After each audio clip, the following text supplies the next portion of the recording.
Apple and Bed Bath & Beyond are what the street's columnists and editors are talking about. I'm Catherine Ross, live at the New York Stock Exchange with Jim Cramer. Jim, we've got a lot to talk about, but let's start with Apple. What's going on there? Okay, What do you look, think? Apple, it's the Wall Street Journal. You get it for $10, a family package. There's a lot of dispute over what's included. My sources indicate everything's included. So if you're paying $32.99 like I am per month, well, this is a no-brainer. There's a lot of no-brainers. The card itself is very good. You get 2% cash back that day if you use it. 3% if you buy something on the Apple Store. It's with Marcus. Why not? Why would you not get that? I mean, you wrote in your Real Money column that you want to get it. I have a meeting with my CFO at 11:45. I'm going to switch to all these things. These are very easy switches, and they save you a lot of money. Now, the Wall Street is possessed by very rich analysts who don't think that there's anything to a 2%, don't think there's anything to have a month forgiveness. I had $25,000 at once in 7 credit cards. And that's when $25,000 was a lot of money. I know it's a lot of money still, but Banco Popular was the last one, and they flagged me as being ridiculous, and I owe it everybody. And if I had a month forgiveness, then I would, it would be like incredible. So you have to understand that this is a breakthrough card, but no one wants to talk about it because the analysts are too rich. They don't know that. By the way, that's how it works. I'm not kidding. Like, the analysts don't go to Olive Garden. Look at Darden's upside surprise. We all ascribe that these analysts, they actually lead the lives of normal people. They don't. Average person in this country makes about $47,000. They don't get it. So that was something that I thought was really important that you mentioned in the Real Money column this morning, which is that they're not quite getting the grasp of how much, like $100 a month, that would save me a lot of money. I'm going to save $500 a year in approximately 2 hours. And are you excited about that? I'm excited anytime I can. Literally, I care actually more, frankly, that it's all in one, that everything's on my Apple password. I have Amazon and Apple. It just make my life simple. Amazon and Apple make my life simple. And yes, I am excited about it. So I am with Prime. I mean, I like saving. I used to go to Costco all the time. Prime delivers. Look, there's no reason why. I lived in my car, and I never forget it. And if you're really poor, you never forget, and you don't want to go back. I got to admit, I'm a member of the media, and there's been a lot of conversations about whether or not the Apple News will benefit the media. But I got to say, when you're telling me I can spend $10 a month and get access to Wall Street Journal, yeah.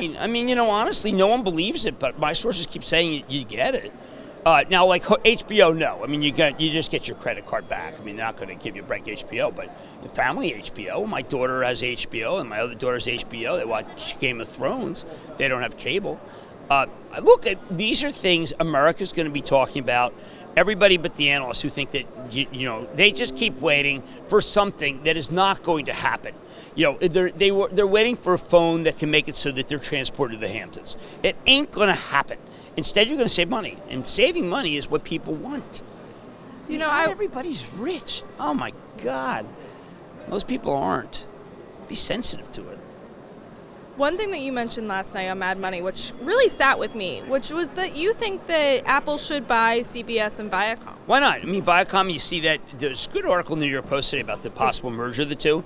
And if you really want, this was to appease the analysts. The analysts want content. They say Apple's got to spend $50 billion developing content. We'll spend $40 billion buying Viacom, where you get Paramount Studios, and CBS, where you get a great lobby, and then people a great library, and then people say, "Hey, it's brilliant." And if you want to play that game, I gave you a game plan. All right, Jim. Now I want to just remind our audience that we're going to talk more about Apple over on Action Alerts Plus. You betcha. Which you can sign up for on actionalertsplus.com. Beyond, one last thing. We're going to talk about Bed Bath & Beyond. Don't even. You got to save it. No, we're about to talk about it right now. Oh, jeez. Okay.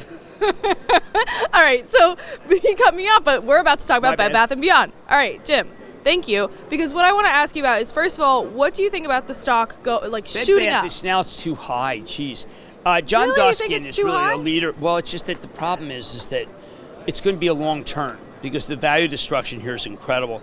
I'm reading that from their letter. John Duskin is integral to that. I've known John for 30 years. And John is, he did a lot just to make Children's Place have better numbers. They weren't that fond of him, but he's a leader on this. And everybody should read his letter because the letter makes it clear that this is one of the worst run companies in America. Do you think that replacing the board and the CEO is going to change that? Oh, yeah. Because I think that, look, everyone says Bed Bath can't compete. Well, they said that about Home Depot, and it competes well. They said that about Costco, it competes well. I mean, I just think they don't know what they're doing, and that's why it doesn't compete well. I want to throw out an anecdote because my freshman year of college, this was like just as Amazon was kicking off. And you had to go there. Yeah, well, that's why you go to exactly. You go to Best Buy, which by the way hasn't been destroyed by Amazon, and you go to Bed Bath. But see, my thing is now my sister just started college. Oh, yeah, where's she going? She's going to Texas Tech. She's going to Texas Tech. Yeah, I almost picked them to go all the way. Really? Why? My first sports game was my first game that I covered that was a bowl game was the Red Raiders versus FSU versus the Knowles. It's fun. I love the Red Raiders. It's the Orange Bowl. So what I'm saying though is that Tangerine Bowl. Orange Bowl and Tangerine Bowl. She goes to Bed Bath. She goes to Bed Bath. She goes to Bed Bath because she actually doesn't go to. She doesn't go to Bed Bath. She goes to Amazon. Right. That's what I'm saying. That they have to change that. And I think how can they change that? Because you have to better assortment. You can't just have a million SKUs, shopkeeping units.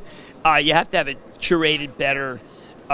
You have to have an omni-channel that's better. They have terrible omni-channel. They spend a huge amount of money on themselves. This is a must. All right, it's a must. I gotta admit, I do like their coupons better than I like Amazon. I always have their coupons. Yeah, exactly. I like to go to Harmon too. All right, so Jim, I want to ask you an investment question, and I want your opinion here because retirement, as everyone knows, TheStreet, or should know, TheStreet is having a retirement. I think it should be fabulous. I mean, because our guys are the expert, and everybody needs help because it's not like the old days. Go ahead. So on April 6th, we're going to have a retirement day of coverage, and so I want to ask you, first of all, can you define what a safe yield is?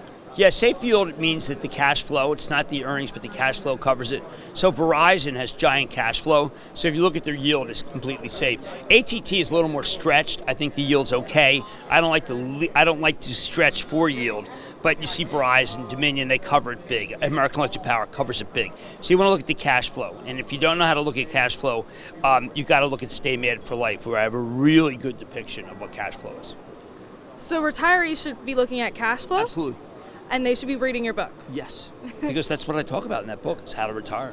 Is there any other advice that you have for them? Well, I mean, I think that you have to remember that the averages favor you living longer than you think.